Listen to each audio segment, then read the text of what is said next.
আমি এবার ঈদে 2টি সিনেমাতে কাজ করি, আবহ সঙ্গীত এবং পাশাপাশি গানও করে থাকি। যেমন আমি বলি, তুফানের একটা সিকোয়েন্স আছে যেটা একটা হসপিটাল সিন। ওই সিনটা যেমন আমি ভিজুয়াল ছাড়াই আমি আসলে মিউজিকটা করি, স্ক্রিপ্ট পড়ে 4 মিনিট একটা স্কোর করে দিই। আমার এখন পর্যন্ত সিনেমাতে কাজ করা 9টাতে, মানে থিয়েটার রিলিজ ফিল্ম। এখন কোনো নাটকের কাজ ওরকম করে করা হচ্ছে না। ঘুম ভেঙে ওঠা সূর্যের ডাকে, যে এটা আমার সবচেয়ে প্রথম কাজ, মানে আবহ সঙ্গীত হিসাবে। আমি সবসময় ভালো থাকার চেষ্টা করি এবং ঈদের পরও যেহেতু ঈদে সিনেমা বের হচ্ছে, 2টা সিনেমা আমার কাজ করা হয়েছে, ইনসাফ এবং তাণ্ডব।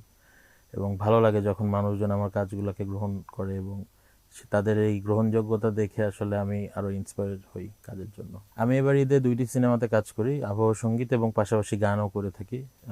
প্রথম সিনেমাটা হলো গিয়ে তাণ্ডব, যেটাতে আমার আবহ সঙ্গীত এবং একটা গান আছে খবর দে শিরোনাম, সেটার সুর সঙ্গীত এবং কণ্ঠ আমিই দিয়েছি এবং লিরিক লিখেছেন রবিউল ইসলাম জীবন। এবং ইনসাফে আমি আবহ সঙ্গীতের পাশাপাশি আমি একটা গান করি, যেটার গানটির শিরোনাম হলো গিয়ে তোমার খেয়ালে।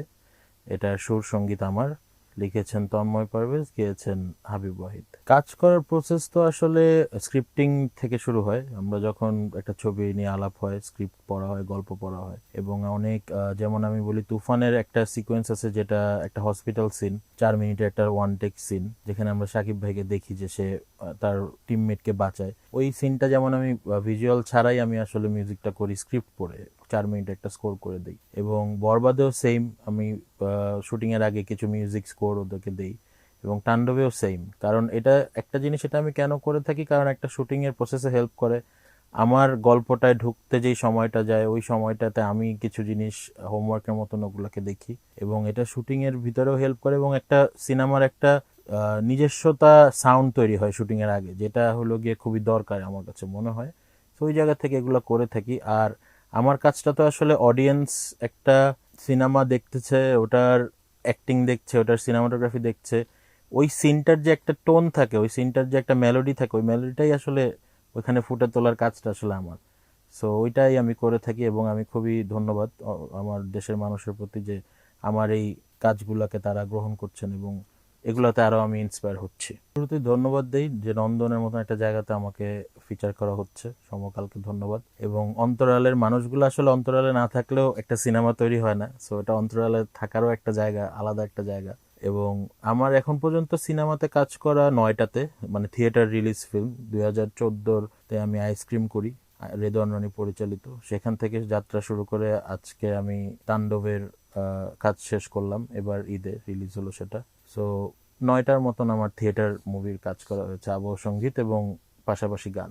বর্তমান ব্যস্ততা পরিবারকে নিয়ে, কারণ আমি পরিবারের সাথে থাকতে অনেক পছন্দ করি এবং আরো চাই যাতে সময় কাটাতে পারি পরিবারের সাথে। এবং রিসেন্টলি আমি বিবাহ বিবাহ করি, সো সেটার কারণে আমার সাথে সাথেই ঈদের ছবিতে ঢুকে যেতে হয়, সো একটু সময় কম দেওয়া হয় পরিবারকে। আগামীতে আমি অনেকদিন চিন্তা করেছি যে আমি ডিফারেন্ট কিছু জনরা নিয়ে কাজ করব, যেমন আমাদের দেশীয় ফোক এবং মৌলিক গান। সো ওগুলো নিয়ে আগামী কিছু প্ল্যান চলছে, কিছু আর্টিস্টদের সাথে কথা হচ্ছে কোলাবোরেশনের জন্য। হোপফুলি খুব শীঘ্রই আমি সেগুলো আমার দর্শককে উপহার দিতে পারবো। আমি তো আসলে নাটক বা সিনেমা বা ফিকশন কোনোটাকে আলাদা করে দেখি না। আমার কাছে তো আসলে কাজটা একটা আবহ সঙ্গীত, তো আসলে একটা আলাদা একটা জায়গা। সো এটা নাটক হয়তো নাটক ফরম্যাটে বের হয় বা সিনেমা সিনেমা ফরম্যাটে বের হয়, কিন্তু আমার তো দিন শেষে আসলে ভিজুয়ালের কাজ করতে হয়। আমি এখন পর্যন্ত এখন কোনো নাটকের কাজ ওরকম করে করা হচ্ছে না। আমি এখন পর্যন্ত আমার মনে হয় 3 থেকে 4টা আমি ওয়েব সিরিজের কাজ করেছি। একটা হলো গিয়ে বোধ, অমিতাভ রেজার, যেটা হইচইতে আসছিলেন। এবং বাঙ্কি লাস্ট আমি রায়হান রাফি পরিচালিত ব্ল্যাক মানিতে কাজ করি। ঘুম ভেঙে ওঠা সূর্যের ডাকে, যে এটা আমার সবচেয়ে প্রথম কাজ, মানে আবহ সঙ্গীত হিসাবে। এটা সামির আহমেদের পরিচালনা ছিলেন, এটা 2010-এর দিকে আমি করি।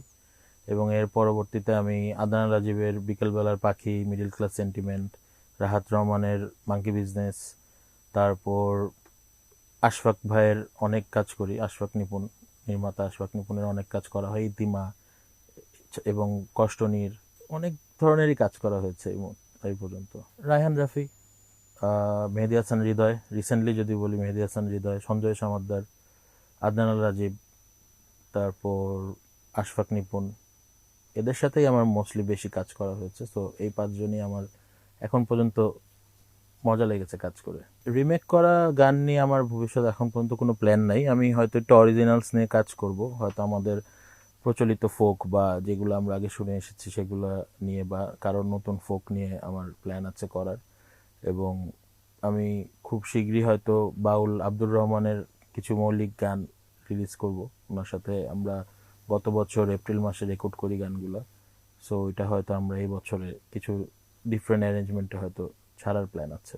আমার নতুন কোনো অ্যালবাম আকারে ওইভাবে আসবে নাকি আমি এখনো প্ল্যান করিনি, বাট আমাদের ওই যেটা বলছিলাম যে কালেকটিভ আর্টিস্টদের নিয়ে আমি একটা কোলাবোরেশন প্রজেক্ট করার প্ল্যান করেছি, যেটার কয়েকটা গান অলরেডি হয়েছে, আরও কয়েকটি বাকি আছে। তো সেটা আসলে সিঙ্গেল হিসাবে আসবে নাকি অ্যালবাম হিসাবে আসবে এই মুহূর্তে জানি না। হয়তো সিঙ্গেলেও আসতে পারে বা অ্যালবামও আসতে পারে, বাট ভিন্ন কোনো রূপে হয়তো ভিজুয়ালাইজেশন সহও আসতে পারে। সো সেটা নিয়েই এখন আমরা টিম মিলিতভাবে ভাবছি। হোপফুলি এই বছরের শেষের দিকেই হয়তো আমরা এটা রিলিজ করব। আমি প্রথমে ধন্যবাদ দিতে চাই যারা আমার কাজ নিয়ে কথা বলছেন এবং সিনেমা নিয়ে কথা বলছেন এবং সিনেমার বিভিন্ন ডিপার্টমেন্টাল টিমকে নিয়ে কথা বলছেন। এটা খুবই গুরুত্বপূর্ণ এবং সেটার জন্য আমি খুবই কৃতজ্ঞ তাদের কাছে। এবং আমার আসলে কোনো রকম রহস্য নাই, আমি আসলে কাজ করতে পছন্দ করি এবং চুপ করে কাজ করতে আমার খুব ভালো লাগে। এবং ধৈর্য হইতে পারে একটা বড় ব্যাপার, কারণ সিনেমার কাজ করতে গেলে আসলে অনেক ধৈর্যের ব্যাপার থাকে এবং একটা কমিটমেন্টের ব্যাপার থাকে টু দ্য ওয়ার্ক।